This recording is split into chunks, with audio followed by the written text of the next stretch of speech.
चलो आज बात करते हैं अध्याय नंबर 9 त्रिकोणमिति समीकरण एवं सर्व समीकरण। ठीक है, अध्याय अध्याय कौन सा है जी? 9 नंबर। ठीक है, पेज नंबर आ रहा है आपका 205, जिसमें पाठ का नाम दिया गया है त्रिकोणमिति समीकरण एवं सर्व समीकरण। अब आखिरकार इसमें जानने को मिलेगा कि समीकरण किसको बोला जा रहा है और सर्व समीकरण क्या होगा। ठीक है, ऐसे सोचने से समीकरण और सर्व समीकरण एक जैसा लगता है कि नहीं, लेकिन यहाँ पर जानेंगे कि जो सर्व समीकरण लिखा है उसका मतलब इस पाठ के अंतर्गत क्या है। समीकरण के बारे में जान चुके हो। समीकरण क्या होगा? जिसके साथ बराबर का एक ऐसा बहुपद होगा, ठीक है, जिसके साथ क्या लगा हो? बराबर का चिन्ह लगा हो। ठीक है, बहुपद का मतलब ऐसा पद, ठीक है, एक पद, दो पद, तीन पद, जितना भी पद हो, ठीक है, ऐसा पद जिसमें चर राशि का घात क्या हो? पूर्ण संख्या हो, उसको बोलते हैं बहुपद। जैसे मैं लिखता हूँ x स्क्वायर धन 4 बराबर, इधर लिख दिया चल 3 भी लिख दिया। ठीक है, या समीकरण में अक्सर क्या लिखा रहता है? 0। ठीक है, तो ये हमारा क्या है? समीकरण। और ये इतना वाला पद की बात करूंगा तो ये भी क्या है? बहुपद, क्योंकि चर राशि का जो घात है वो क्या आ रहा है? 2 आ रहा है, और 2 कैसा है? पूर्ण संख्या है। पूर्ण संख्या मतलब 0, 1, 2, 0 से स्टार्ट होता है। ठीक है, और कहाँ तक चले जाएगा? अनंत तक। हाँ, लेकिन इसी की यदि मैं ऐसे लिखता x 3/2 लिखता, धन क्या लिखता? इधर 3x धन 4। ठीक है, तो ये क्या अपना पूर्ण संख्या है क्या? 3/2 पूर्ण संख्या है क्या? नहीं। ठीक है, जब भी अटा बटा में तो पूर्ण संख्या नहीं हो सकता, तो ये बहुपद भी नहीं हो सकता। और इसके बाद बराबर 0 भी लगा दे तो समीकरण कहलाएगा क्या? नहीं कहलाएगा। ठीक है, तो समीकरण के भी कुछ रूल हैं। इसके लिए जो बहुपद होना चाहिए, जो आपका लेफ्ट हैंड साइड, ठीक है, वो क्या होना चाहिए? चर राशियों का घात पूर्ण संख्या होना चाहिए। ठीक है, तो ऐसा होगा तो क्या होगा सर? क्या होगा? ये बहुपद है कि नहीं? इतना बहुपद है कि नहीं है?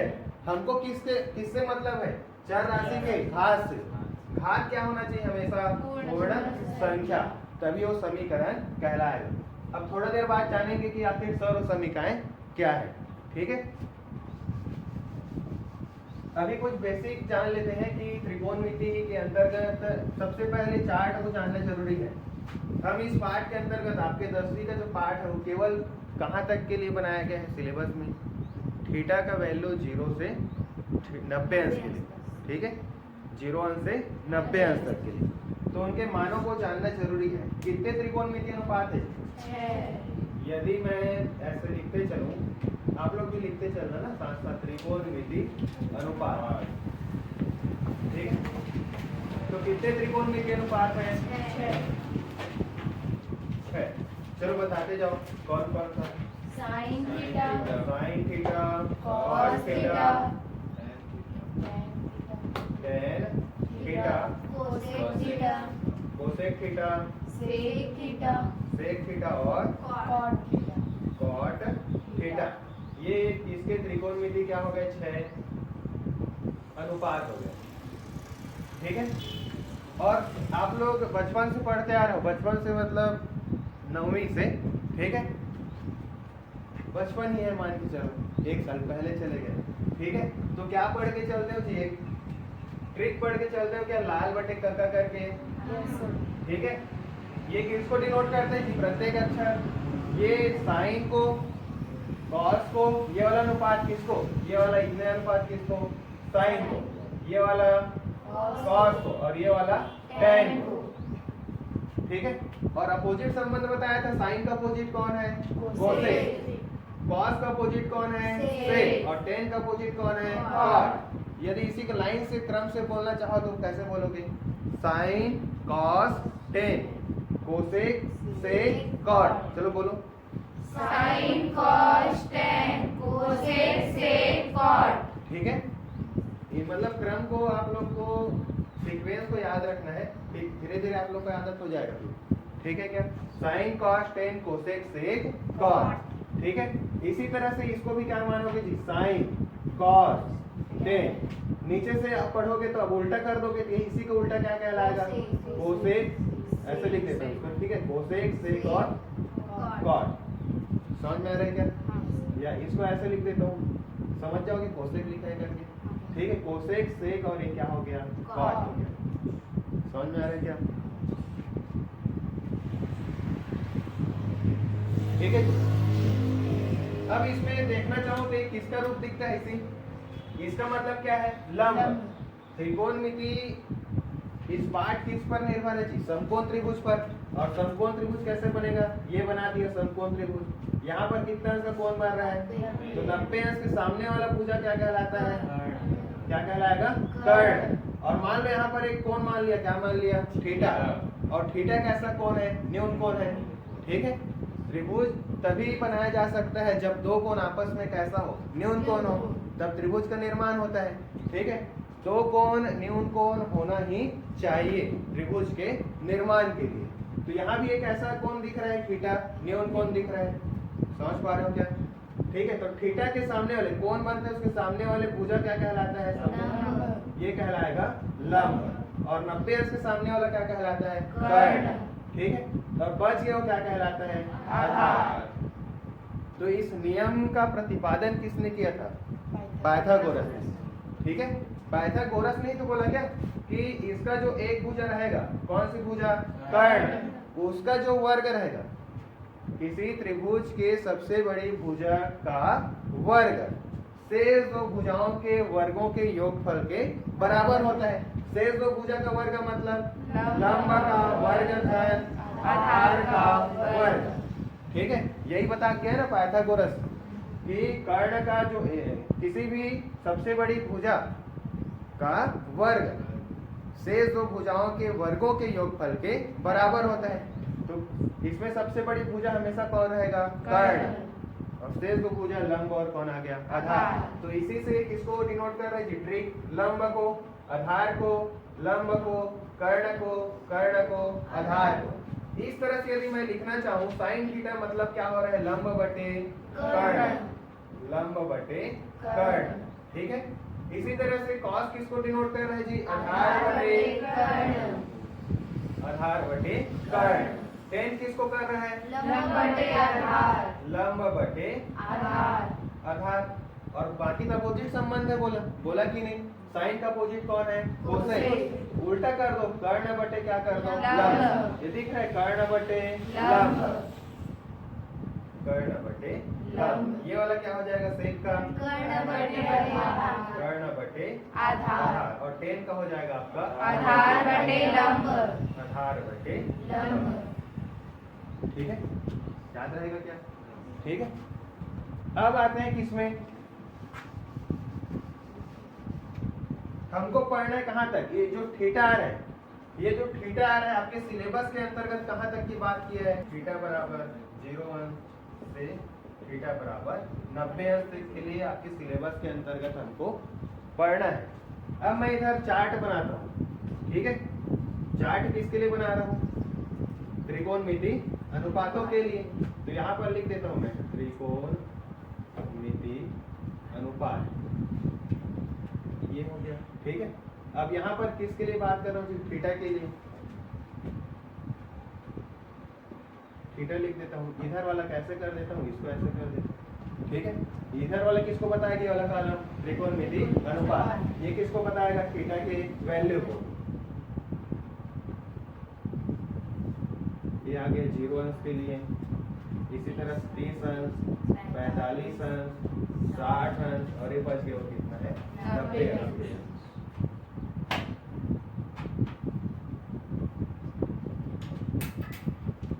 चलो त्रिकोणमिति अनुपात कौन कौन सा है?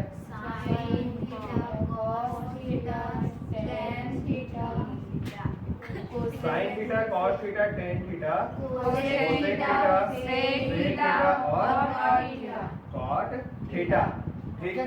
अब देखेंगे कि साइन 0 का वैल्यू क्या होगा। आपको कौन कौन सा याद रखना जरूरी है इस त्रिकोणमिति चार्ट के लिए? केवल साइन और टेन, साइन और टेन, ठीक है। बाकी आप लोग ऐसे ही पूरा चार्ट को क्या कर दोगे? बिना देखे भर दोगे, ठीक है, बिना याद किए समझ होना चाहिए, फिर आप लोग क्या इसको आराम से भर सकते हो। ठीक है, सिर्फ आपको मालूम होना चाहिए क्या साइन और टेन। चलो साइन जीरो का वैल्यू क्या होगा जी? जीरो होगा। थीटा के जगह यदि मैं क्या रखूं? जीरो रखूं, थीटा के जगह जीरो रखूं तो इसका वैल्यू क्या आएगा? जीरो आएगा।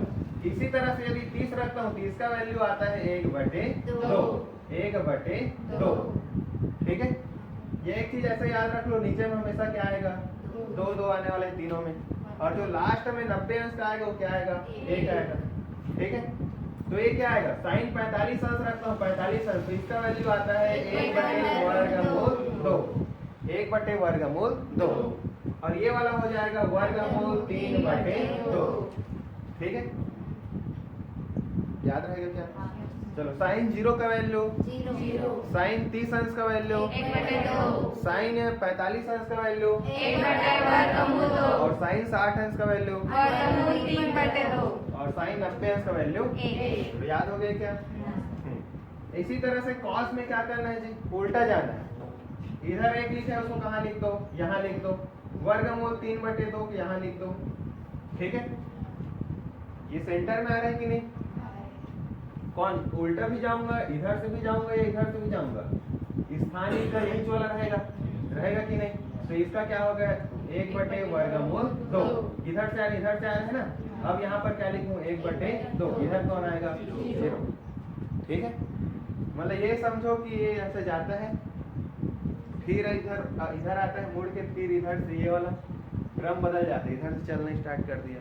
ठीक है, ठीक है क्या? अब चलो टेन का क्या होगा जी? साइन टेन जीरो अंश के लिए क्या होगा? जीरो ही होगा।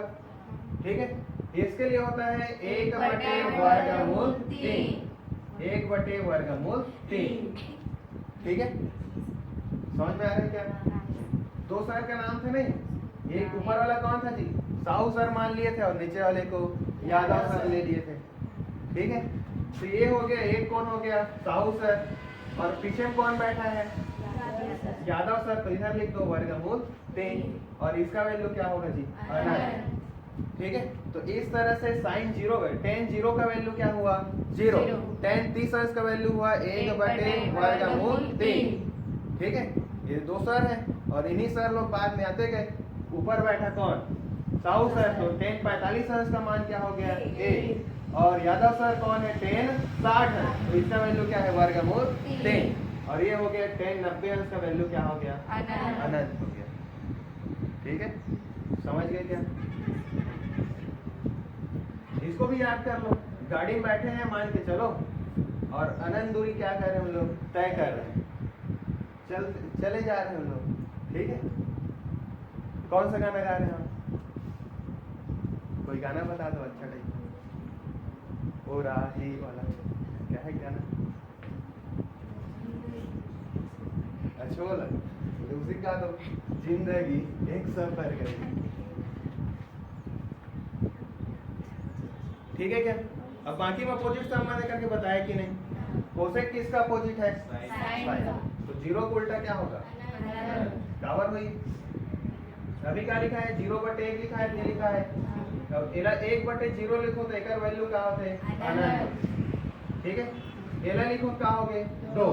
एला उल्टा करो क्या हो गया? वर्गमूल 2/1।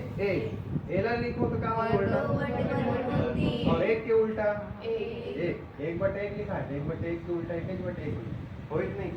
चलो इसी तरह से आप लोग इसको भर लोगे क्या? ठीक है, समझ में आ रहा है क्या? मैं एक स्क्रीनशॉट मतलब फोटो ले लेता हूँ। बहुत हिल रहे हैं आज।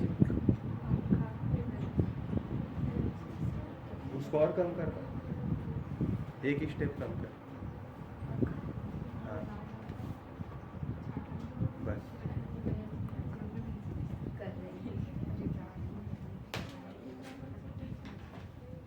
ये समझ में आया पूरा? ये क्या लिखा है? कका लाल हो गया कि लाल कका हो गया? कका लाल कका लाल हो गया, और लाल है कका हो गया, इसे का होता है?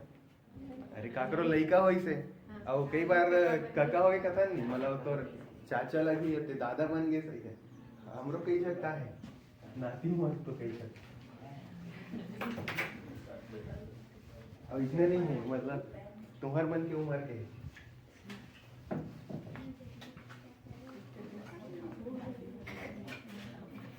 मतलब ये पाठ का निर्माण कैसे हो उसको देखते हैं ठीक है पाठ का निर्माण कैसे हो उसको देखते हैं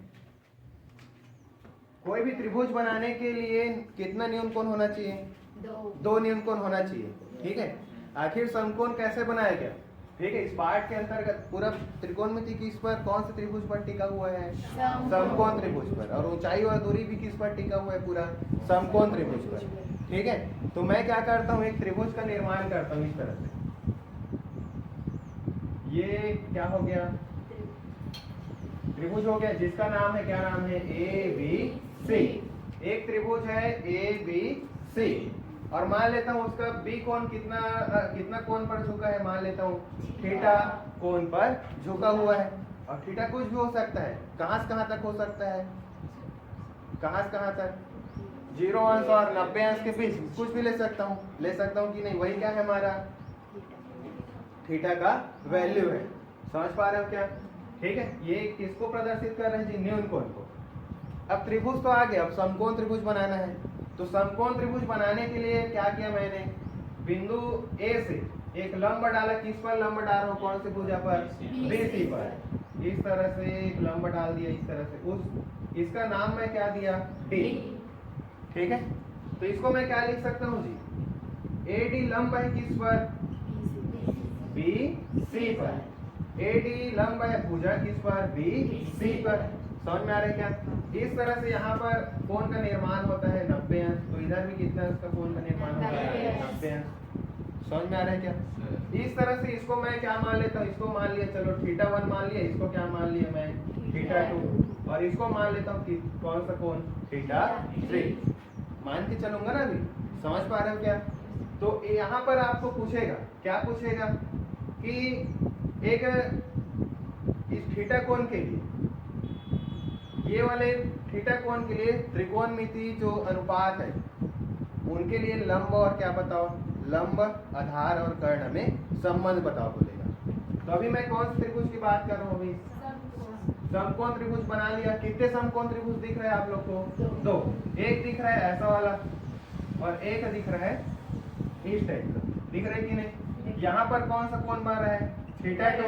यहाँ पर बन रहा है थीटा यहाँ पर बन रहा है थीटा 1 और यहाँ पर बन रहा है थीटा 3 और ये किसको डिनोट कर रहा है 90 अंश और ये किसको डिनोट कर रहा है 90 अंश मैं बात कर रहा हूँ किसका तो यह हमारे पास कितने प्रकार के कोण दिख रहे हैं जी 4 जो अज्ञात है कौन कौन सा थीटा 1 थीटा 2 और थीटा 3 ठीक है और इन सभी कोणों के लिए लाल बटे कका में संबंध बताओ करके क्वेश्चन आता है तो कैसे बनाओगे देखते हैं ठीक है हमेशा जो 90 अंश बनेगा उसके सामने वाले भुजा क्या कहलाएगा बोला कर्ण और मैं कौन से कोण के लिए बात कर रहा हूँ अभी थीटा के लिए मैं बता रहा हूँ थीटा के लिए बताऊंगा और थीटा 1 के लिए बाकी आप लोग करोगे ठीक है थीटा 90 अंश के सामने वाला क्या कहलाया कर्ण थीटा कोण के लिए बात करूंगा तो इसको मैं मिटा रहा हूँ मेरे काम किससे है थीटा से है तो बनने वाला जो कोण है थीटा कोण है उसके सामने वाला भुजा क्या कहलाएगा बोला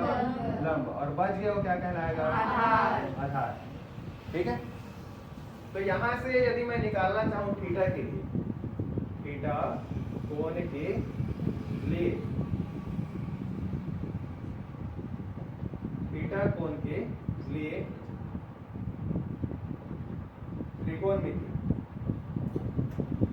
अनुपात में संबंध या थीटा कोण के साथ त्रिकोणमिति अनुपात में संबंध भी बता लिख सकते हो तो साइन थीटा की बात करूंगा तो आपको क्या दिखता है इसमें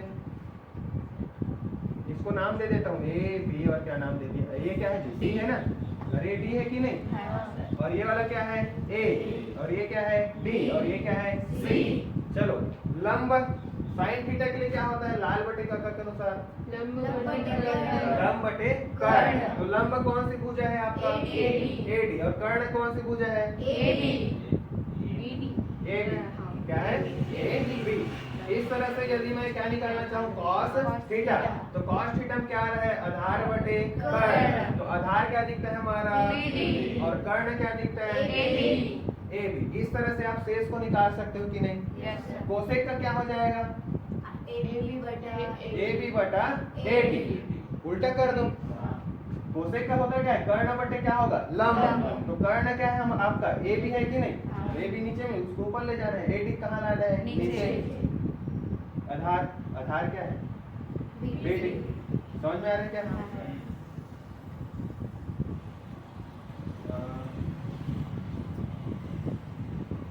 लंब और ये कहलाया कर्ण। कोसेक के लिए क्या कहलाएगा, इसको देखना जी, कर्ण बटे क्या करना है लंब, तो कर्ण आपका क्या है AB और आपका लंब क्या है AD। समझ में आ रहा है क्या।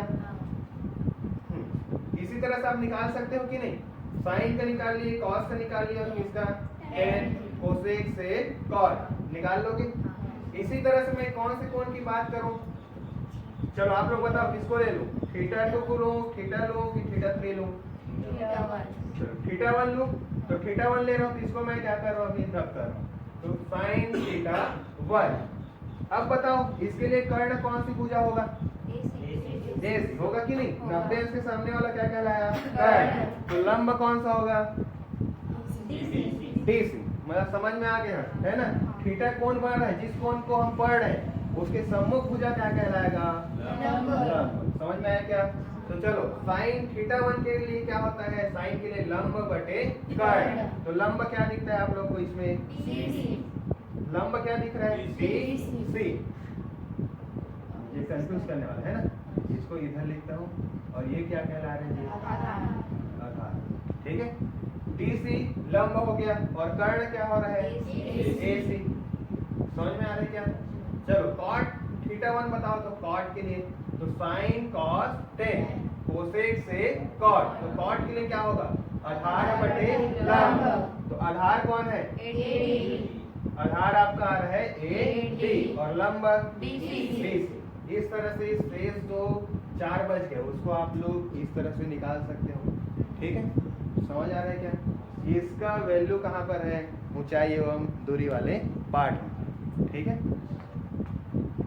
तो इस कारण हर पार्ट स्टार्ट होने से पहले बेसिक क्लास कर लेना अच्छा होता है।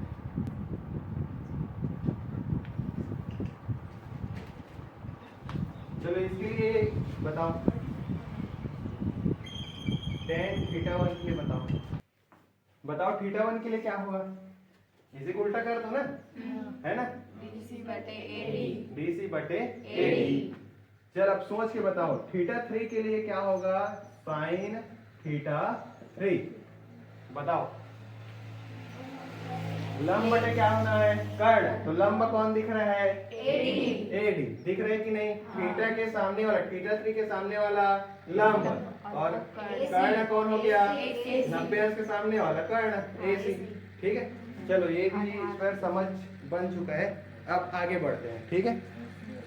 अब मैं पढ़ाने वाला हूँ त्रिकोणमितीय अनुपातों के बीच संबंध। क्या संबंध है, जो आप लोग फार्मूला पढ़ते हो कि नहीं, sine square theta plus cos square theta बराबर A, क्यों आया, ठीक है। हम लोग ऐसी सूत्र याद कर लेते हैं कि नहीं। अब क्यों आया उसको यहाँ पर देखेंगे, ठीक है। तो इसके लिए हमको कौन से त्रिभुज का निर्माण करना पड़ेगा, एक समकोण त्रिभुज। समकोण त्रिभुज हो गए आपका, इस तरह से मैं बना देता हूं समकोण त्रिभुज, ये बन गया समकोण त्रिभुज। इसको मैं नाम दिया ABC। यहाँ पर कितने अंश का कोण बना 90 अंश का। समझ में आ रहा है क्या। इसको मैं मान लिया कर्ण, इसको मैं मान रहा हूँ लंब, मतलब यहाँ पर थीटा कोण बना हुआ है, और इसको मैं मान लेता हूँ आधार, ठीक है। यहाँ तक समझ में आया क्या। अब ये देखो कि क्या देख रहे हैं, पाइथागोरस प्रमेय। पाइथागोरस प्रमेय से आप लोग को क्या देता है,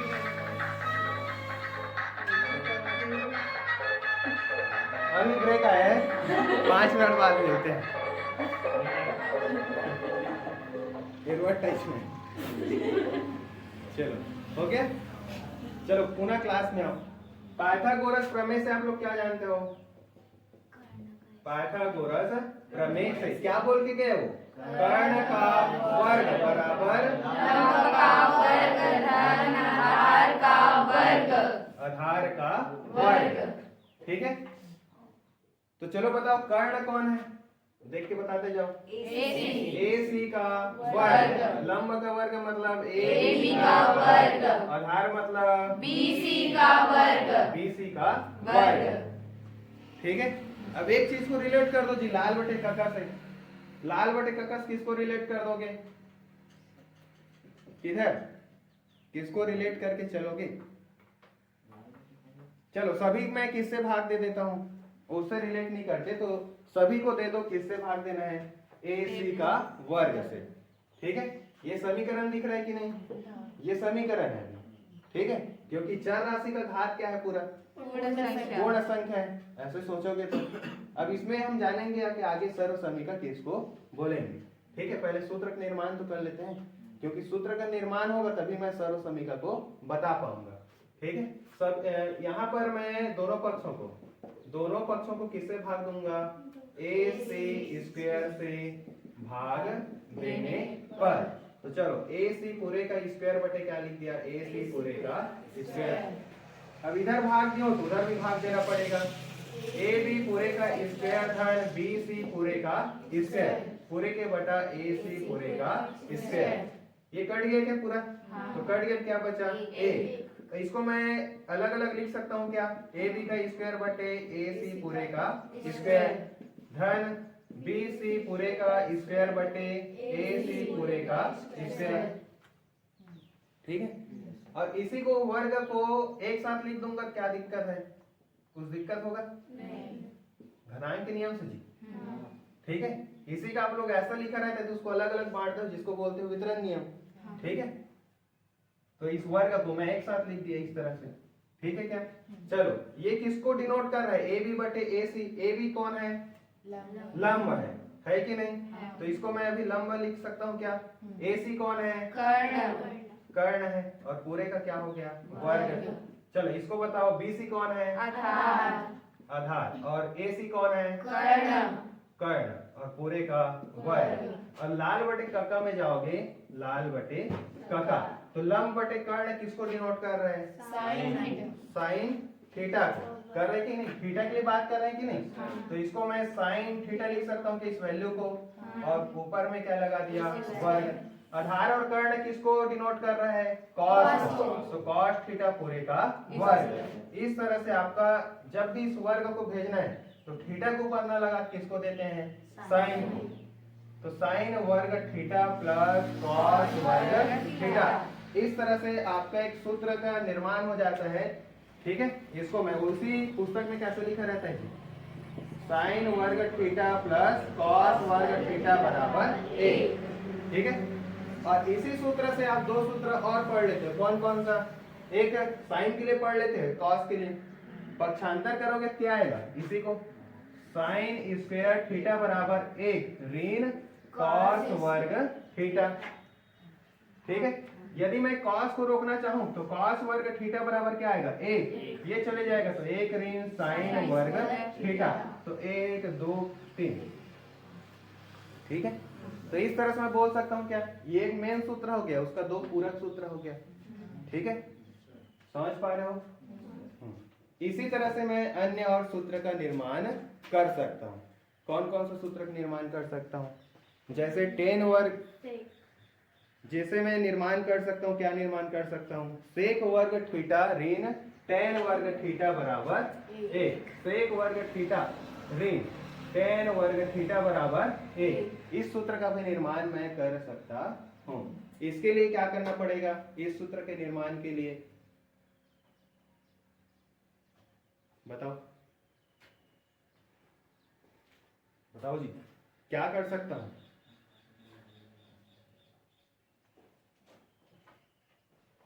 क्या होता है? चलो इसको किसके लिए सोचना है जी? सेक के लिए। किसके लिए सोचना है? सेक के लिए। ऐसे करो, इसको मिटा दो अभी। इनका काम कैसे सूत्र निर्माण हुआ पता है कि नहीं? फोटो लेना भूल गया।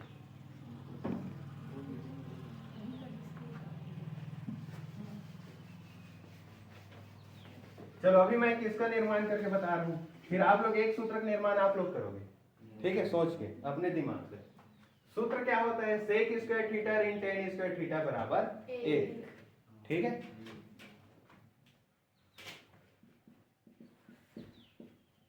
यहां पर किसके लिए देखना है, सेक के लिए। किसके लिए देखेंगे, सेक के लिए। तो सेक बराबर क्या होता है, sine cos tan cosec sec. और सेक में क्या आ रहा है जी, कर्ण, कर्ण बटे आधार आ रहा है कि नहीं।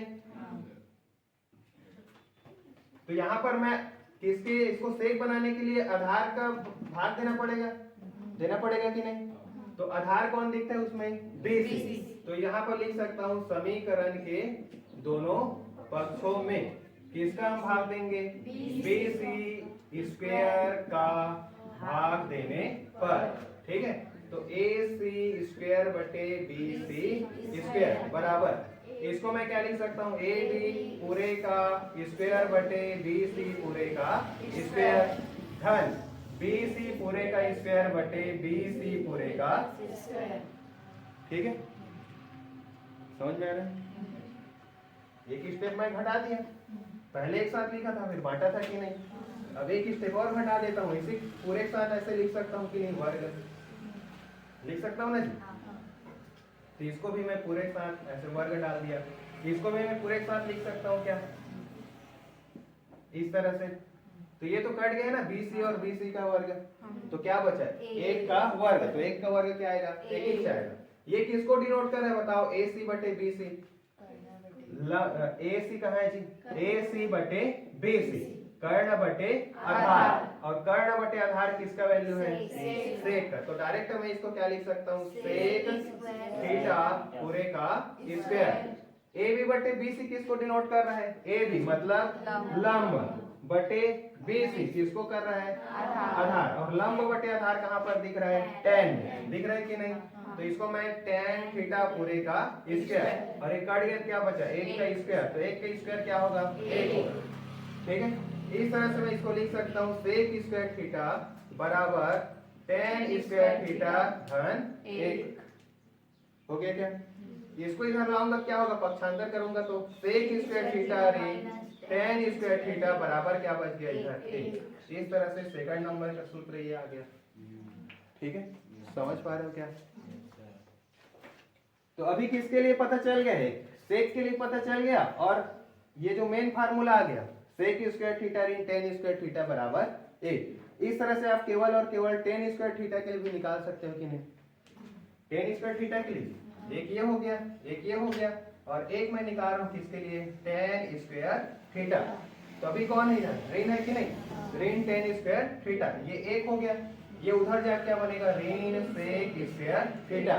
दोनों पक्षों में ऋण चिन्ह का गुना करने पर या भाग देने पर, जो करना है। मैं गुना करता हूँ तो गुना किया क्या हो गया, धन हो गया। ये क्या हो गया, ऋण, ये क्या हो गया, धन। तो ऐसा अच्छा नहीं दिखता सामने में ऋण करके, तो ऋण को कहाँ भेज देता हूँ, ऋण एक को पीछे, ऋण एक, और धन को मिटा दिया सामने, ठीक है, हो गया। तो एक और सूत्र का निर्माण हुआ, tan स्क्वायर थीटा बराबर सेक स्क्वायर थीटा ऋण 1। समझ में आ रहा है। इस तरह से आप लोग एक सूत्र का निर्माण खुद करोगे, किसके लिए, कोसेक स्क्वायर थीटा ऋण कॉट स्क्वायर थीटा बराबर 1, ठीक है, समझ पा रहे हो क्या। ठीक है, हिंट दे दिया हूं, किसका भाग दोगे, AB स्क्वायर का भाग देना है दोनों पक्षों में, फिर आपका आंसर आ जाएगा।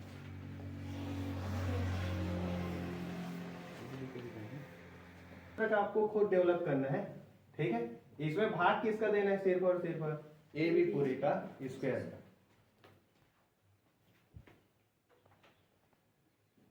चलो बताते जाओ। एक सूत्र का निर्माण हो गया है कि नहीं, त्रिकोणमिति अनुपातों के मध्य संबंध, ठीक है। कौन कौन संबंध निकले, तो पहला नंबर आ रहा था, कौन आ रहा था, sine square theta plus cos square theta बराबर 1, ठीक है।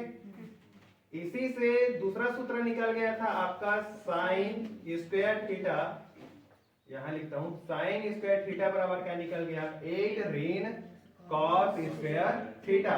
तीसरा सूत्र निकला आपका cos स्क्वायर थीटा बराबर क्या हो जाएगा, 1 ऋण sin स्क्वायर थीटा। ठीक है, एक ही वाला सूत्र हो गया। और एक अब यहां लेते हैं। ठीक है, यहां पर क्या आ रहा था, sec स्क्वायर थीटा ऋण tan स्क्वायर थीटा बराबर 1 हो रहा था कि नहीं। तो यहां से निकल गया आपका, क्या निकाल लेता हूं मैं, sec स्क्वायर थीटा। ये उधर जाएगा, क्या बनेगा, 1 धन tan स्क्वायर थीटा। कोई प्रॉब्लम है कि यहाँ पे क्या आ रहा है, ऋण tan स्क्वायर थीटा। यदि मैं tan स्क्वायर थीटा ऋण को गायब करके लिखना चाहूं तो इसको मैं क्या लिख सकता हूं, sec स्क्वायर थीटा ऋण 1। ठीक है, समझ में आया क्या, ध्यान नहीं है, ध्यान ही नहीं है, ध्यान देती का आ गया समझ, वहां पे नहीं, यहाँ पे नहीं है, ध्यान नहीं है। चलो कौन सा नंबर, अब 7वां नंबर।